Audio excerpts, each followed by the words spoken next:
Voyons l'idéologie elle-même, c'est-à-dire l'idéologie qui se cache derrière le cours éthique et culture religieuse. Un peu semblable à un iceberg, si vous savez bien qu'est-ce qu'un iceberg, c'est-à-dire c'est une énorme pièce de glace dont la majeure partie est sous l'eau, donc invisible au regard. Mais la partie supérieure en haut, elle, c'est la seule qu'on voit, mais c'est la plus petite. Le cours éthique et culture religieuse nous est présenté de façon semblable. Ceux qui en parlent juste de la partie qui est visible. Donc, on présente ça sous les plus beaux aspects. On nous fait rêver avec ce cours-là des belles choses que ça va faire, que ça va introduire. Mais si on va en dessous de l'eau et qu'on s'intéresse à la philosophie, à l'idéologie massive qu'il y a en dessous de l'eau, on découvre des choses qui sont tout à fait étonnantes. Avant d'aller plus loin, j'aimerais répondre à des questionnements qui me sont parvenus suite aux premières capsules. D'abord, on me disait que le cours éthique et culture religieuse ne parlera pas de christianisme à 50% et plus, tel que je le soulevais dans une des capsules, mais un peu moins que ça. Certains parlent de 30%. La réponse est simple, c'est que ça dépend des maisons d'édition, que ce soit Modulo ou une autre. Le cours, dans certains programmes, peut varier selon l'année, selon le primaire, selon le secondaire. Donc, on peut discuter très longuement des pourcentages et c'est pas tellement la question la plus essentielle, je pense, de toute façon. L'autre question est à savoir si, avant de parler comme ça d'un cours comme celui-là, est-ce qu'on s'est intéressé au programme, est-ce qu'on connaît bien les programmes? Sans être des experts en éducation, je dois vous dire que je crois qu'on comprend assez bien, oui, les programmes. On les a lus et on est plus qu'une personne à les avoir lus. On les analyse également. On s'intéresse beaucoup également aux documents du Comité pour les affaires religieuses, qui a été un comité consultatif dans l'intégration, la mise en place de ce cours-là. Et on a lu beaucoup d'ouvrages, de livres, de la part de ceux qui sont appelés le père, le frère, l'oncle, le parrain du cours. Bref, il y a toutes sortes de titres qu'on leur donne à ces gens-là.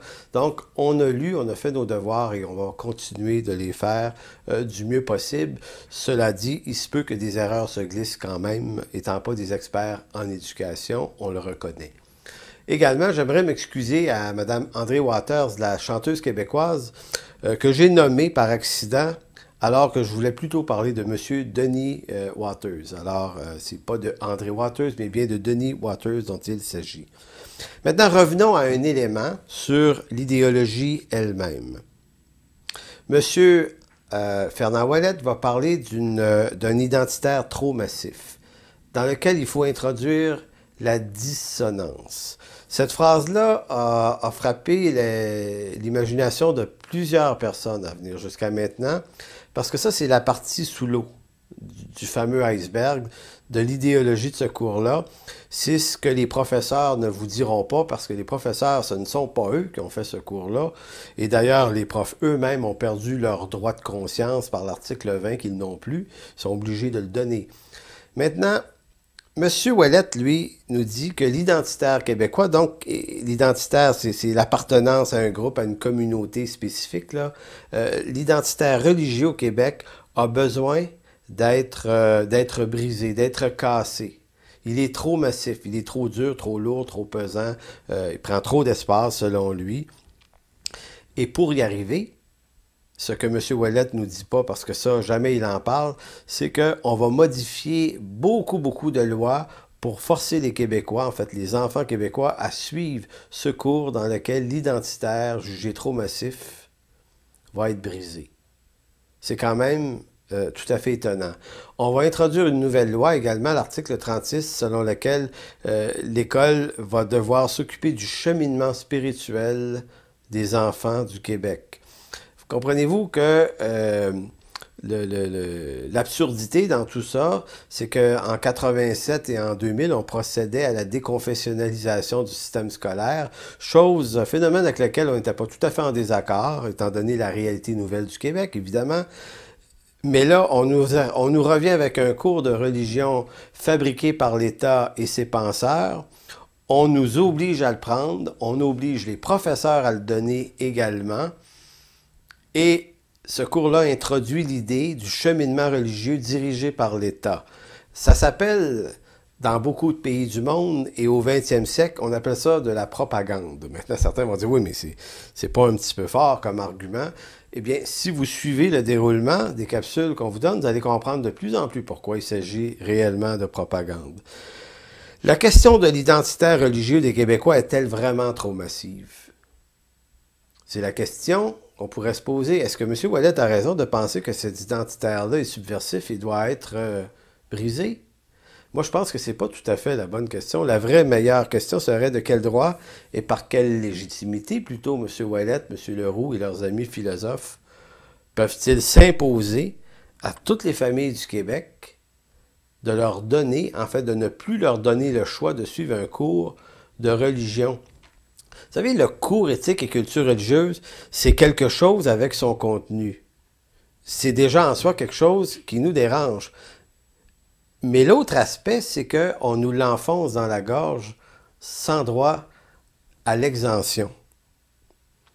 Maintenant, les réponses qu'on nous donnerait, à savoir d'où tiennent-ils leur légitimité, elle est de trois ordres, la réponse à cette question. D'abord, ils vont nous répondre, et je les ai entendus le faire. J'ai entendu la ministre Courchaine nous dire ça. J'ai lu ça dans des ouvrages de M. Leroux également. Ils vont dire que le cours éthique religieuse répond au désir d'un large consensus de Québécois. Il y a beaucoup de gens qui veulent ça. Est-ce que c'est vrai? Je ne suis pas certain. Et on a des documents pour démontrer que ce n'est pas nécessairement vrai. D'ailleurs, il faut savoir que dans les années 90, au moment où on a procédé à la réforme scolaire notamment et à la déconfessionnalisation des écoles, plusieurs sondages avaient été publiés, dont on vous parlera un peu plus tard. On a des copies de tout ça. Au-delà de 80% des Québécois se disaient en désaccord avec Mme Marois et le Parti québécois à l'époque qui avait procédé à la déconfessionnalisation. Donc, le large consensus, une chose est certaine, il n'existait pas tout à fait à l'époque. On va nous dire également que le cours d'éthique et culture religieuse a suivi un processus de consultation publique, très large consultation. J'ai même entendu que c'était un des cours qui avait été soumis au plus grand nombre de consultations. Est-ce que cela est vrai?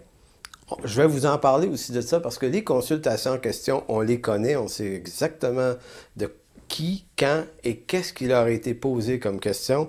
Et lorsque vous allez entendre ce qu'on va vous dire là-dessus, vous allez découvrir que des consultations, il n'y en a pas eu tant que ça. Et on a peut-être affaire à un groupe de gens qui se sont consultés entre eux.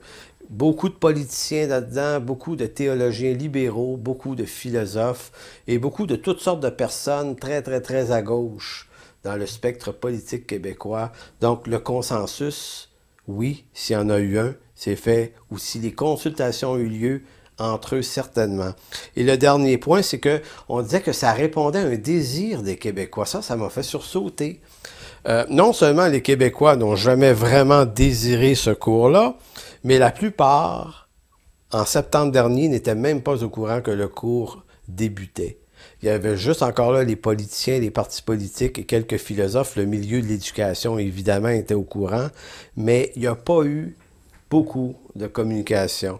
Dans des capsules un peu plus tard, dans les semaines qui viennent, on va vous faire lecture des déclarations des députés, des ministres, des politiciens et de tous ces gens-là. On va vous faire visiter ce qu'est la nature réelle des vraies consultations et vous allez vous rendre compte que c'est pas nécessairement vrai et qu'au fond, cette approche-là de nous répondre des choses comme ça fait partie d'un concept de propagande d'État. Et c'est ce qu'on va voir lors de la prochaine capsule.